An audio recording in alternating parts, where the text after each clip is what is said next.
તમારું અંશુ કુકિંગમાં. આજે આપણે બનાવવાના છીએ દૂધીની બરફી. દૂધીની બરફી બનાવવા માટે 500 ગ્રામ દૂધી લીધી છે, અડધો લીટર જેટલું દૂધ લીધું છે અને 150 થી 200 ગ્રામ જેટલી ખાંડ લીધી છે. પછી આવડા મિલ્ક પાવડર લીધો છે, દૂધનો પાવડર બજારમાં મળે છે, એ 1 વાટકી જેટલો. પછી ડ્રાયફ્રૂટમાં બદામ અને કાજુ લીધા છે અને આ ઘી લીધું છે. પહેલાં આપણે આ દૂધીને સીણી લઈશું. પહેલાં આપણે આવી રીતે દૂધીની છાલ ઉતારી લઈશું. છાલ ઉતરી જાય પછી દૂધીને સીણીશું. હવે આપણે આ દૂધી સીણીને તૈયાર થઈ ગઈ છે. તો હવે આપણે આને પહેલાં ઘીમાં શેકી લઈશું. દૂધીને પહેલાં આપણે 2 થી 3 ચમચી જેટલું ઘી ઉમેરીશું. હવે આપણે તેમાં દૂધી ઉમેરીશું. હવે આને આપણે નીચે ચોટે નહીં એવી રીતે આમાં ફેરવીશું.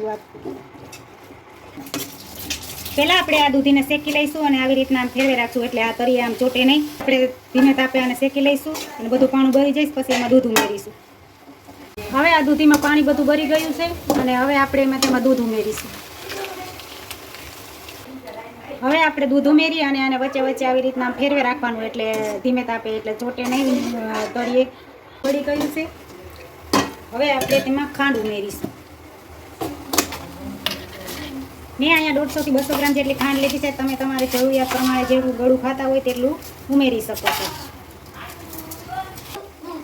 હવે આને મિક્સ કરી આપણે આમાં અડધી ચમચીથી થોડોક લીલો પાવડર ઉમેરીશું. જે બજારમાં ખાવાનો કલર આવે છે તે કલર ઉમેરીશું. ન લાગે એટલે થોડોક તમે કલર ઉમેરવો હોય તો ઉમેરી શકો છો અથવા એમનેમ રાખવો હોય તો એમનેમ રાખી શકો. આપણે આ 1 વાટકી જેટલો દૂધનો પાવડર લીધો છે તે ઉમેરી દઈશું. હવે આપણે આને આવી રીતના ફેરવે રાખશું એટલે આપણે જે દૂધનો પાવડર ઉમેર્યો છે તે ગાંઠા ન થાય અને એકદમ મિક્સ થઈ જાય. હવે આપણે એમાં ડ્રાયફ્રૂટ લીધું છે, કાજુ અને બદામ તે ઉમેરીશું. હવે તેને મિક્સ કરી લઈશું.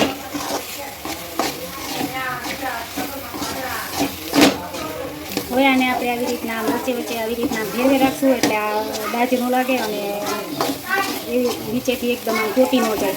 હવે આમાં આપણે એકદમ ઘી છૂટું પડી જાય. તમે જોઈ શકો છો ઘી છૂટું પડી ગયું અને દૂધ અને ખાંડને એકદમ આમાં મિક્સ થઈ ગયું છે. ને હવે આપણે આ બરફી બનીને તૈયાર થઈ ગઈ છે. હવે આપણે એક આ થાળી જેવું એક વાસણ લઈશું થાળી અને તેમાં આપણે આવી રીતના ઘી લગાવી દઈશું. હવે આપણે આ બરફી તૈયાર થઈ ગઈ છે અને હવે તેને એક આ વાસણમાં કાઢી લઈશું.